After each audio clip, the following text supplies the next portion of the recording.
પેટલાદ તાલુકાના ચાંગા ગામ ખાતે સીમ વિસ્તાર મૂળ નાકા ખાતે કૂવાની મોટરની વાયરોની ચોરી થવાની ઘટના સામે આવી।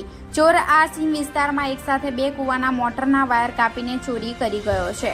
છેલ્લા ઘણા સમયથી પેટલાદ તાલુકાના ચાંગા ગામ સીમ વિસ્તારમાં અલગ અલગ જગ્યાએથી કૂવા મોટરની વાયરો કાપીને ચોરી કરતા ઈસમો સક્રિય બન્યા છે।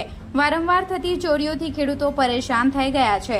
અવારનવાર થતી ચોરીથી ગ્રામજનો ખૂબ જ મુશ્કેલીમાં મુકાયા છે। જેમાં જલ્પેશભાઈ હર્ષદભાઈ પટેલના કૂવાના 2 વાર ચોરો વાયર કાપી ચોરી ગયા હતા અને હિતેશ અમરીશભાઈ પટેલ ડેમોલ રોડ, ભાવિન પ્રકાશભાઈ પટેલ પાટગોલ રોડ ઉપર, ચંદ્રકાંતભાઈ મણિભાઈ પટેલ પાટગોલ રોડ પર પણ ચોરી થવા પામી છે। વારંવાર ચોરીની ઘટનાથી ગ્રામજનોમાં ભયનો માહોલ સર્જાયો છે।